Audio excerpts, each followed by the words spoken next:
And there was other news on Capitol Hill today. You attended the first House Republicans impeachment inquiry. Tell us about it. That's right. For months, House Republicans have been investigating the Biden family. Today, that effort entered a new phase. The Committee on Oversight and Accountability will come to order. In a relatively small hearing room, big questions and profound politics. The American people demand accountability for this culture of corruption. For Republicans, led by House Oversight Chairman James Comer, the top question is whether they will move to impeach President Joe Biden. In a 30-page memo released last night, Republicans outlined their accusation, writing they have evidence suggesting that President Biden knew of, participated, and profited from his family's international business activities. In other words, the suggestion is influence peddling. As we all know, the Bidens had nothing to sell except the brand, which was Joe Biden. Hunter Biden sold the brand well, making the Biden family millions from China and elsewhere. Republicans are looking at millions of dollars made by Hunter Biden, the president's son, and James Biden, his brother, especially in 2019 and 2020, for consulting with foreign businesses, including in Ukraine and China. They have charts of shell companies and spoke of texts and phone calls between Biden family members. But in all of that, Democrats repeatedly pointed out there is no direct evidence of payments to or influence peddling by Joe Biden. If the Republicans had a smoking gun, or even a dripping water pistol, they would be presenting it today, but they've got nothing on Joe Biden. Do you all solemnly swear? Republican witnesses were broad experts in law and investigation, and they raised broad questions. Forensic accountant Bruce Dubinsky. Why were members of the Biden family and close business associates receiving millions of dollars of payments from foreign entities and individuals? What services, if any, were being provided? He concluded, much more information is still needed in order to be able to answer these questions. None said they've seen enough to add up to a crime. Law professor and conservative commentator Jonathan Turley. This is a question of an impeachment inquiry. It is not a vote on articles of impeachment. In fact, I do not believe that the current evidence would support articles of impeachment. This is the first step in an inquiry initiated by House Speaker Kevin McCarthy earlier this month under pressure from hard-right members of the House. Republicans argue there is real concern about the Biden family. Democrats have fired back, charging this is an attempt to distract from the criminal charges now against former President Donald Trump, and making a point in this hearing by reversing their laptops to show ticking clocks that a shutdown is just 2 days away. Why in the hell are we playing this game? And why don't we be honest? If it were so important, it could wait. This is what is important, protecting this government and protecting the people who pay taxes here. But we want to play games with all of this. Democrats' sole witness, law professor Michael Gerhardt, stressed the stakes. An impeachment inquiry is deadly serious. It is, again, just about the most serious thing any House committee ever undertakes. Republicans expect more impeachment hearings as soon as next month.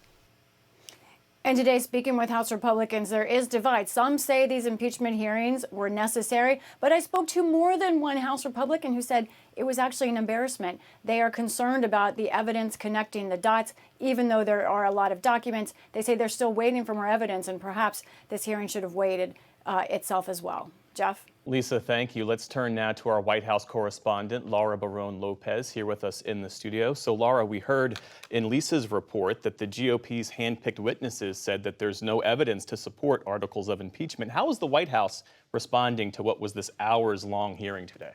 Well, that fact, Jeff, that the Republican witnesses said that there is no evidence is exactly what the White House is seizing on. They put out statements quoting the Republican witnesses, saying that there is no evidence for impeachment. They also had their own shutdown clock. They issued a statement every 30 minutes as this hearing was playing out over the course of the day to say that there's only this many hours left before a shutdown occurs, and essentially highlighting and focusing on the fact that House Republicans have been unable to come to an agreement amongst themselves on how to fund the government and the impact that that would have on food assistance programs, on payments to active duty military members, and the like across the board. That is what the White House is focusing on right now. And as this hearing was happening, President Biden, he was actually in Arizona. He was paying tribute to his late friend, the former GOP Senator John McCain.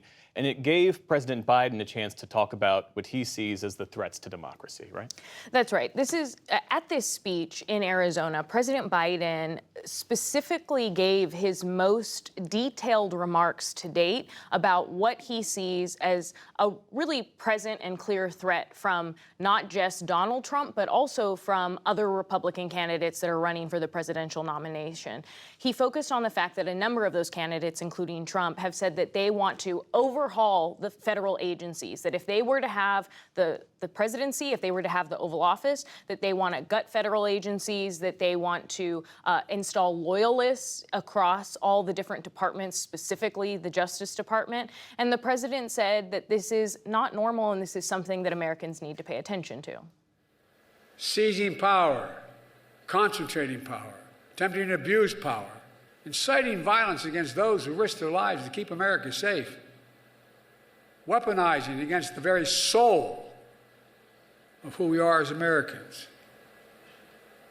This MAGA threat is a threat to the brick and mortar of our democratic institutions, but it's also a threat to the character of our nation.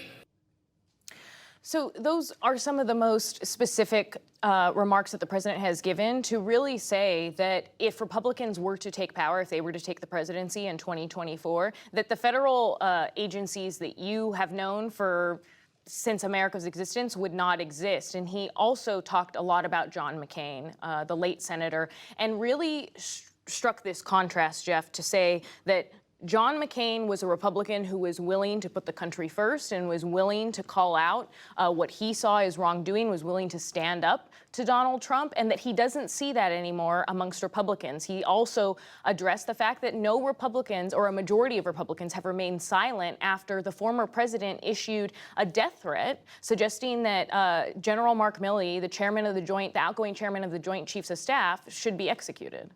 Should we expect to hear more about this from President Biden as this campaign moves forward? We will. So this is the fourth speech that the president has given to date on threats to democracy, and the campaign has made clear that this is something that he is going to be talking about aggressively heading into the election cycle. Laura Barron Lopez, thanks so much. Thank you. For more perspective on today's impeachment hearing and the legal basis for the inquiry, we're joined by Frank Bowman. He's professor emeritus at the University of Missouri School of Law and author of High Crimes and Misdemeanors, A History of Impeachment for the Age of Trump. Professor Bowman, welcome and thanks for joining us. I want to begin with your reaction to that impeachment hearing today. What were some of the key takeaways for you? What new information did you learn? Well, regrettably, very little. I think it's certainly true to say that no impeachment inquiry of a U.S. president should begin unless there is at least significant proof that the president did engage in some sort of wrongdoing. And that's been the case in every prior presidential impeachment. The difficulty, I think, for the Republicans is, on the one hand, they have the advantage of dealing with Hunter Biden, the president's son, and I think the one uncontested point that everybody can agree upon is that Hunter Biden has spent his entire life as being in the profession of being the son of Joe Biden, in the sense that he's gained a lot of advantages in terms of getting jobs and later on in his life inducing people to invest in his companies by virtue of the fact that his last name is Biden. No doubt about that, but that's not a crime even as to Hunter Biden, and it's certainly not an impeachable offense as to Joe Biden without a good deal more. And the problem is that the Republicans launched this impeachment investigation without any material evidence that President Biden has done anything that's either criminal or impeachable. And I think it's worth remembering that we don't come into this inquiry about Hunter and his relationship with his father anew, as if this is suddenly a new thing. This is something that's been investigated by multiple authorities since 2018. David Weiss, the Trump-appointed U.S. attorney in Delaware and now special counsel, has been investigating Hunter Biden since then. A Senate committee investigated Biden and Burisma in 2020 and issued a report. The House has been investigating all of this since the beginning of this year. And so far, although we still know that Hunter Biden has been trading on his father's name, they've got no evidence, and none was presented today. Let me ask, if I may, I mean, even Republicans we speak to will say, yes, this is a fact-finding mission. We believe we have a lot more questions. Where there is smoke, there is fire. And they say this inquiry, these hearings, are a means to get to some of that specific evidence that you are saying they haven't shown yet. Could it be, as a result of these hearings, they do uncover that? Oh, sure, in theory, but I think it's profoundly unlikely. And given the exhaustive investigations by Republicans over the past 5 years of these very same transactions that have failed to produce the evidence they say they're looking for, I think the Republican legislators whom your correspondent quoted saying, we really need more before we take the great step of having an actual formal impeachment inquiry, they're right. And nothing happened today, I think, to dispel that concern. So what are the possible outcomes then from this hearing? If they do find evidence of impeachable acts, they could move forward with articles of impeachment, or it could be they reach the end of these hearings, we don't know how many, and just say, never mind, nothing to see here? Sure. I mean, one is at least disposed to suspect that the purpose of these hearings is not really an ultimate impeachment vote, but simply to keep the name Hunter Biden in the news associated with his father, to maintain the suspicion that something is amiss, and to carry that public concern forward into an election year. Now, perhaps I'm wrong. Perhaps everything that the Republicans are doing here is being done in entire good faith. But one, I think, has to doubt that's the case, given the doubts that are being expressed by this process, even by members of their own party. So we've heard a lot about some of the arguments laid out, the overarching idea of influence peddling, this idea of shell companies being created as well. From a legal perspective, what is the bar Republicans have to meet here from your expertise and your view? Well, if they want to try to show that Joe Biden committed an impeachable offense, and they want to show that it basically sounds in corruption. Today, they've adopted the phrase influence peddling. That was a particular favorite of Professor Turley. It sounds bad, and I suppose in a broad sense is bad generically, but if you want to make a crime or an impeachable offense out of it, you have to show that someone in public office, in this case, then Vice President, now President Biden, actually offered or gave or performed some sort of official action, or at least intimated that he would engage in some official action in response for payment either to himself or someone else. And there's no evidence of that at all. They're going to have to show that. Maybe they can. Maybe some smoking gun will emerge. But at this point, there's no indication of that. And it is telling, I think, that they began this hearing, this momentous process, with no evidence. That is Professor Emeritus of the University of Missouri School of Law, Frank Bowman, joining us tonight. Mr. Bowman, thank you so much. Good to speak with you. Thank you.